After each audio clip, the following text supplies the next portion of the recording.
5 very much is part of what we are looking at as a technical support and an ideologically aligned execution for what we need to do, right? So a lot of times we may say, there's something that we want to do, there's something that we want to accomplish, but what are we going to use to be able to accomplish that?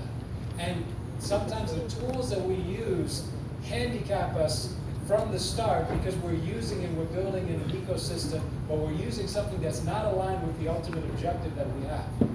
How many people are putting all of their stuff inside of Google Docs? Who knows how many of your IPs are being scraped away by AI searching through everything that you just came up with? Now I know how many, we all use it, right? But we're transitioning away. You think that they're not having rows of machines looking through for a good idea that gets patented 6 months before you can even get to a lawyer that can do that? When we start to recognize the value of the ideas that come through you, right? They're coming through you all the time. Creation happens with you. Creation happens inside of you, and it comes through you. And this is something that when we start to recognize who we are and how life and how this world relates to us, when you start to move in your power, things do change. So today, right now, June 28th, 2024, okay? So we are at an inflection point in time, making decisions, making choices. So a little bit on the current state of what's going on in health in America, a little bit on the call for change, a bit about the Ministry of Health. We'll talk a little bit about the Web 5 components of a solution, key components for a general solution on Web 5 specifically, and a future that we can make a decision about. Okay. We all are very aware of and accustomed to the issue and the problem. You know, when you're outside of America and you travel, and I've had the blessing of traveling a lot in my life, there's a lot of people that are very nervous about coming to America because they don't want to get sick in America, or they don't want something to happen to them when they're in America. How many of you have friends that cross the border to go somewhere else to get health care? Let me see hands. Okay, how is that possible? In the quote-unquote land of the free, home of the brave, all of the optics, how is it possible that people leave this country that's supposed to be the best in the world, the brightest in the world, to go to somewhere else to get something that's just basically a maintenance or support for their life and their journey here?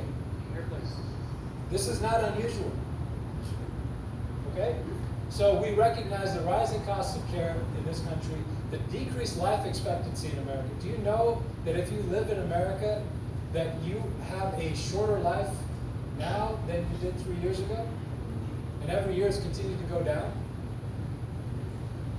So this, whatever is happening in this country at large, does not work for we the people. Now at the same time, we spend 4.3 trillion a year. We spend more than many of the economies in the world just on health. 1 out of every $5 goes into healthcare in this country, what we would call healthcare, right? I just saw, wow. Yeah, no, yes, it is 20% of our economy goes into something. Guess where we are ranked in the world when it comes to health? Are we number 1? 2? Keep going. 33rd in the world. We're nestled right between Czech Republic and Bosnia. Okay? Now, how do you spend at this point, 4.3 trillion a year on something that you're so bad at? Right? I mean, wouldn't there make some sense that if you put an input in, you would see an output that is connected to that, right? Unless what you have as a system is not connected to the outputs themselves. Now, we saw this around COVID. How did we do with COVID? With all the money that we threw at it as a country, how did we do? Yeah? Yeah. We made it. Okay. And now we're starting to see the aftermath of all of that, right? So there's a disconnect between what is good for us.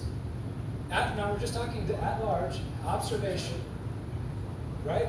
At large, a disconnect between what we have available and what is good for us as a people. Why? Because What we have in America is not a healthcare system. What we have in America is the business of medicine. The business of medicine is very different than a healthcare system. The business of medicine makes money off of health incidents, and in order to make money, you need to have more health incidents. You need to be able to bill for those health incidents. So is there an incentive for a healthy population if you have the business of medicine? No. What you have an incentive for is sick care. What you have an incentive for is to perpetually keep people going through this cycle over and over and over again, right? To keep you nestled somewhere between you're not dead and in the grave, but you're not okay either, because you need to be taking some sort of pill, because you've got some form of comorbidity, which is a quarter of people taking 2 or more pharmaceuticals at any given time in this country that are your friends, your family, people around you. This doesn't happen like this around the world. Quick question. How many of you know who Hanuman is? I would expect a higher ratio here. How many? Let me see hands. Okay, so I see about maybe a fifth of the hands go up. Do you know there's a statue to him in Philadelphia? There's a statue to Hanuman in Philadelphia. He was the founder of homeopathy 200 plus years ago in Germany. And it was a science that cured people, essentially. Now, they won't use that word today, but people would recover. And it is today, in this world, it is the second largest medical practice in the world. In the world, as of right now. And most people in America have never even heard of it. Now, why is that? Why is knowledge kept away from you that is widely known in all over the world and widely practiced all over the world? And why is there a statue in one of our main cities as an honoring of this gentleman that's there, that was there, that's been there for over a century, that we don't even know why it's there today? So to say that medicine has been advancing is not accurate.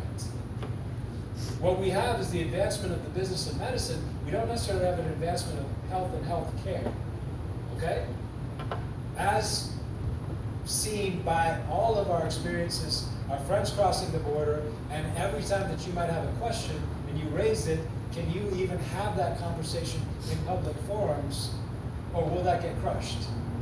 Or will that get censored? Or will that get taken down because of mysterious community standards that you never know what they are? They just get taken away, right? Okay. So now we recognize too that we've got some other issues coming up. Medicare, Medicaid insolvency, that's coming in the near future. Medical bankruptcies are on the rise in this country. It's been about 250,000 people per year get bankrupt in this country because they're between jobs, something happened, and then all of a sudden now they find themselves on the wrong side of a bill. And the focus on disease management and not health. Okay, so that's just a little bit of a background of the context for what's going on. Now, it's interesting when we as humanity go forward, we go into these periods of time where we have a point of self-reflection, self-realization, and then we make a decision. This happens. There's these points where people make decisions and make choices. This one, I started reading this again. How many of you got this one back in high school? Or did you? Yeah? Okay. Profound what was going on in times when things like the Declaration of Independence was written. I want to read to you just the start of this, and I want you to think of it in terms of the context, because we're coming up on the 4th of July. Is Abel here? Abel's there. All right, yeah, I got the notice. So 4th of July, Abel James, we did a podcast together. It's coming out on the 4th of July, so timely and appropriate. Okay, so 4th of July, 1776, something was penned and something was written and something was signed. Would you mind if I read you a little bit of it? And think of it in context of everything we're discussing here for solar punk, health, Web 5 technology, and the rest of that, right? Okay, I'm going to read this. Now keep in mind, historically, that this nation traces its foundings back to this. In Congress, July 4th, 1776, the unanimous Declaration of the 13 united, all lowercase by the way, united, then capital S, States of America. It's very important. When in the course of human events, it becomes necessary for one people to dissolve the political bands which have connected them with another, and to assume among the powers of the earth the separate and equal station to which the laws of nature and of nature's God entitles them, a decent respect of the opinions of mankind requires that they should declare the causes which impel them to the separation. We hold these truths to be self-evident, that all men are created equal, that they are endowed by their Creator with certain unalienable rights, that among them these are life, liberty, and the pursuit of happiness, that to secure these rights, governments are instituted among men, deriving their just power from the consent of the governed, that whenever any form of government becomes destructive of these ends, it is the right of the people to alter or to abolish it, and to institute new government, laying its foundation on such principles and organizing its powers in such form as to them shall seem most likely to affect their safety and happiness. Prudence indeed will dictate that governments long established should not be changed for light and transient causes. And accordingly, all experience hath shown that mankind are more disposed to suffer while evils are sufferable than to right themselves by abolishing the forms to which they are accustomed.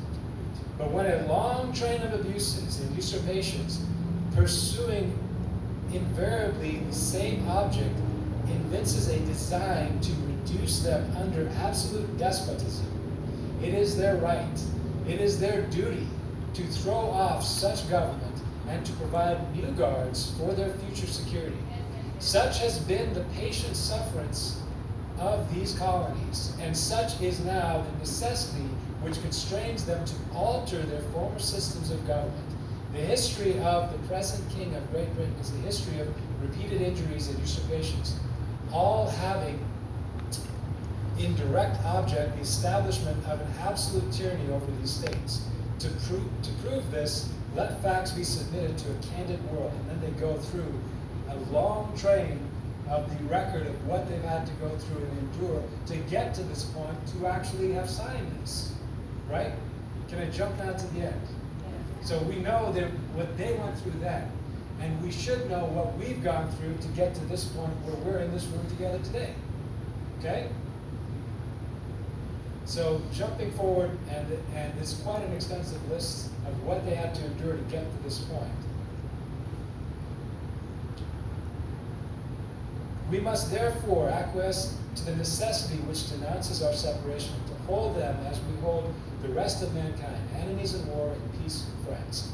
We therefore, the representatives of the united, lowercase, all united, lowercase, States of America, in General Congress assembled, appealing to the Supreme Judge of the world for the rectitude of our intention, do in the name and by the authority of the good people of these colonies, solemnly publish and declare that these united colonies are, and of right ought to be, free and independent states, that they are absolved from all allegiance to the British Crown, and that all political connection between them and the states of Great Britain is and ought to be totally dissolved, and that a free and independent state, and free and independent states, they have full power to levy war, conclude peace, contract alliances, establish commerce, and to do all other acts and things which independent states may of right do. And for the support of this declaration, with a firm reliance on the protection of the divine providence, we mutually pledge to each other our lives, our fortunes, and our sacred honor. Signers of the unanimous declaration goes on. Now, okay.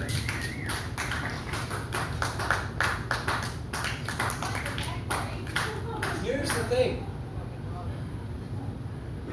This is where we started as a nation. If we were to trace back, it's not the fireworks. The fireworks are in the book, right? The fireworks was when people recognized who they were and the power that they had, and they said, you know what? We hold these truths to be self-evident. That is obvious. Every individual that comes to this world, this is an obvious standing that we all got here with. Are these rights given by man? No, they were given by God. The same creator that you got here through, they got here through.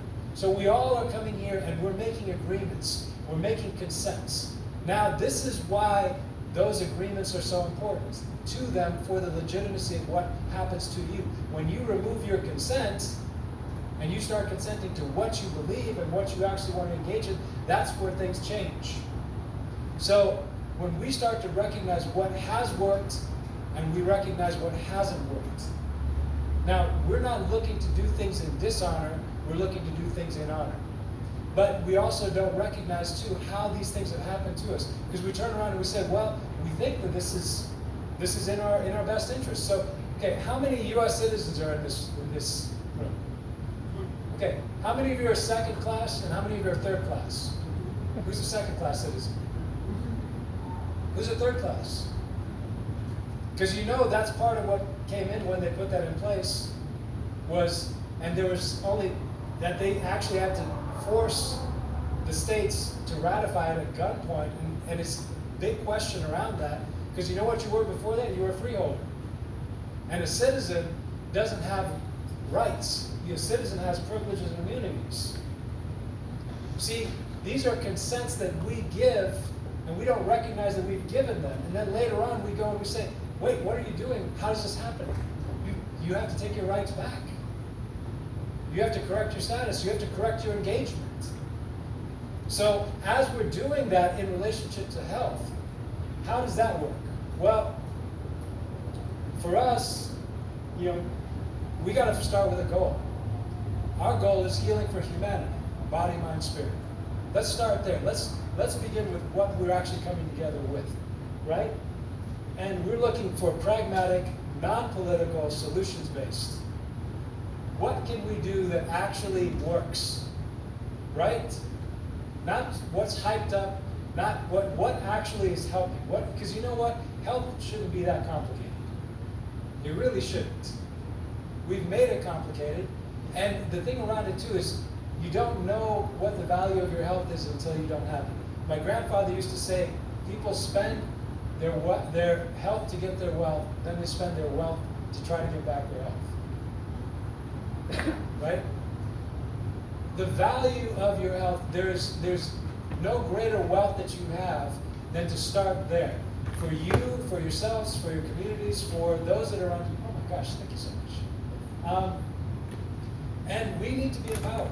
And that empowerment starts from inside of you. That's not something that comes externally. That's where you recognize what's inside of you, and then you can do something about it. Okay, so Buckminster Fuller, you never change things by fighting the existing reality. You change something by building something new that makes the existing model obsolete. Right? We need to stop trying to war against dead, dying legacy systems, trying to right the Titanic that's already been struck. We need to stop playing that game. Did anybody watch the debates? Did anybody? Yeah, exactly, right? I just tuned in long enough to see them talking about golfing handicaps and the right? Okay, so will you ever see a solution from that world? No. Okay, so your engagement, your attention, is it wasted putting it in that world? Yes. Okay, so I use this 90-10. 90% of my time, my energy, my focus, I will put into that which I know to make a difference, make an impact, and I'll use 10% to sort of keep a general awareness of what might be going on. Save your mind space, your mental space, your effort, your attention, and all the rest of it, knowing that you will not see anything good coming out of a dead tree. Right? Put your energy, your focus, your attention into what you know can work. So, part of what we've done with the ministry is utilizing things that were already there. We can exit, but we have to do it with intention. We have to do it on purpose. So, how many of you are familiar with private domains, private trusts, PMAs, ministries? Yes, so there's some awareness around it. Listen, America didn't go away. It just got hijacked. What you saw in the debates was two guys debating who's going to be the head of Walmart. That's what that was. That was the head of the corporation and trying to decide who's going to be the head of the corporation. And you, as a citizen, second or third class, doesn't matter, get to vote, showing your consent and your participation to that system for who's going to be the next corporate head for the next 4 years. And your participation, either way, doesn't matter who wins, shows that you consent to that governance structure.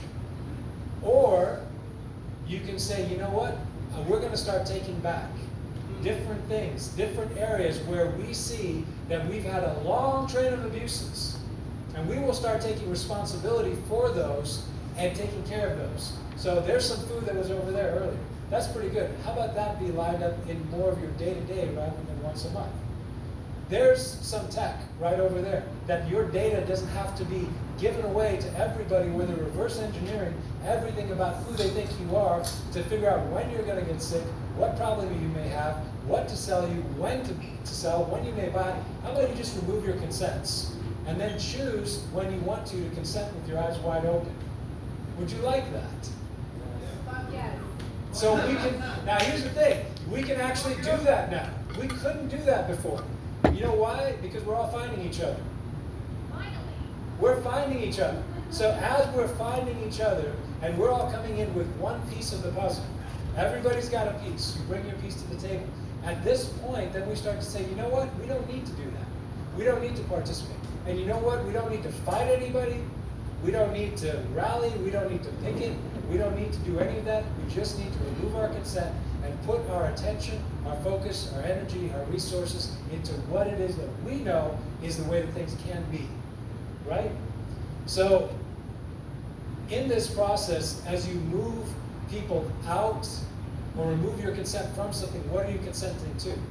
Now, this is where we need to be keeping our eyes wide open. What are we participating in? And I know this is a little tough to see because of the waves and this, but essentially when it comes to Web 5, right? So for us, here's what's beautiful in that world. Decentralized infrastructure.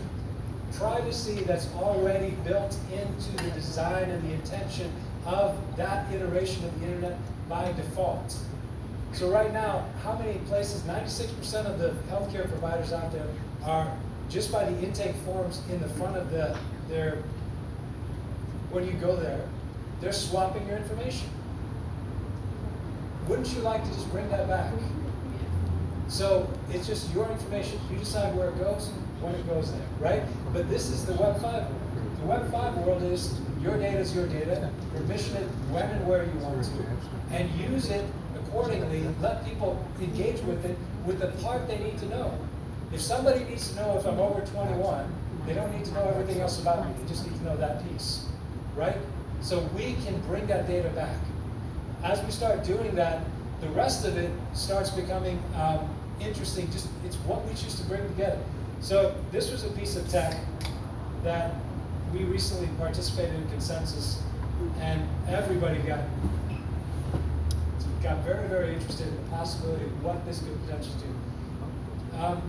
Did you guys see the LoRa's out there? Have you talked about these?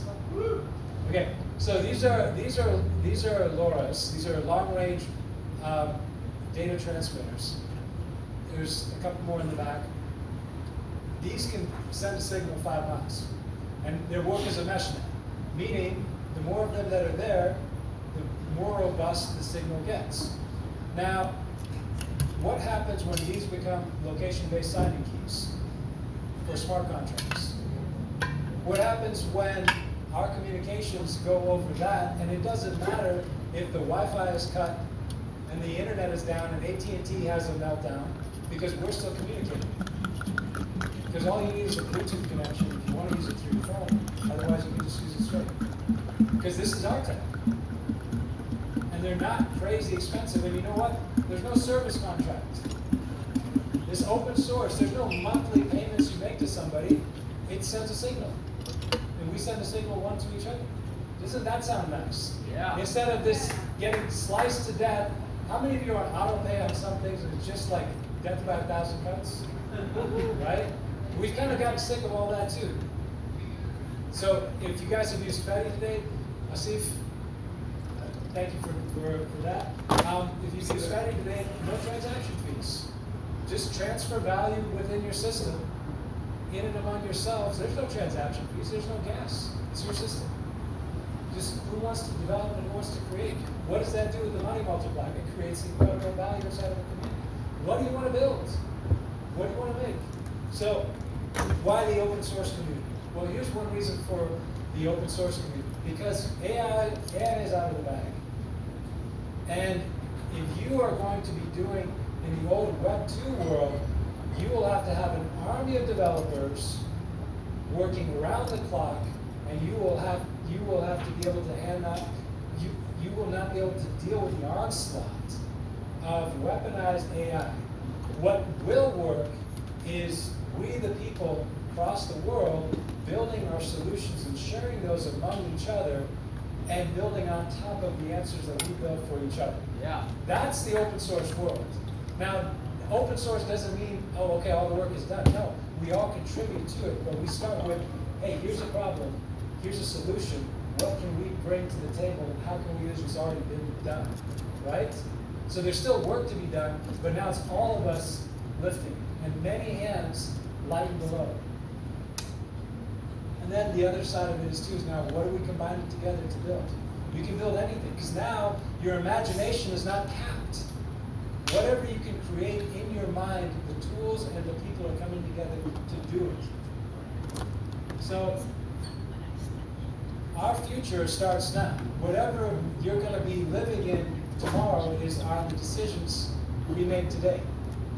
So, here's one future, the solar farm future, which is empowered individuals, thriving communities, generational impact, maximizing expression of life and well-being, where you are the solution. How many of you are told you're the problem? Right? How many of you have been told you're the problem?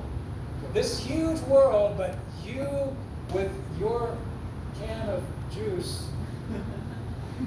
this world's melting down because of you. No, the answer is you're the solution. And that's the reason you're here. You came into this life because you come here with a solution, and you need to implement and bring that solution forward. And we're all here with you to help. That's a different world. That's one future. And the change starts inside and it goes outside of you. It's got to start within before you can ever see a change outside. The cyberpunk version is more of the same, race to the bottom, waiting for false heroes, someone else to do it for us, guilt, fear, finger pointing, data mined into the ground, divided and conquered, and changes outside of you overwhelm you within. So how's that going? Now, here's the thing. The reality is, not everybody's going to see what you see. And that's okay. But the best way to go forward is to do it. And once people have seen you do it, then they can make a decision. Be the visualization, be the actual manifestation. And it's going to help others to be able to go forward in that. So the encouragement is to join us. And it doesn't mean you have to join the Ministry of Health. It doesn't mean you have to join Tesla. It doesn't mean you have to join Solar Park. It means join humanity that is on this side for a different vision of the future. And a vision where you are the solution. Because you are. That's actually the reality. Because you know what? That's where this happened. They recognized, as long as they were waiting for somebody else outside to do it, it wasn't going to happen. So 13 states, representatives came together, and they sat down and they put some skin in the game. That's the other part too. You're not going to do this without skin in the game. Everybody that's waiting for someone else to figure it out for them, it's not going to work. Every one of those guys that signed that Declaration of Independence They put their self out there. And by doing that, it took a while for that to take weight. But by doing that, it set the ball in motion. By you doing the part that you're doing, it sets things in motion. It creates the future. So join each other. And once we also have all of us doing something in this area, bring your superpower to whatever piece resonates with you. Once you do that, you'll watch this change rapidly. If you don't like the speed that things are going, then make it go faster. Bravo. You can write me anytime, director at ministryofhealth.us. Happy to hear emails from people. And I want to thank you for your time, and I want to bless you all because I'm encouraged because I see all of you here, and I know that we're in a beautiful time in humanity. And whatever the future is that is trying to be imposed on us, the future is the one that we make. And I see it brightly. Thank you.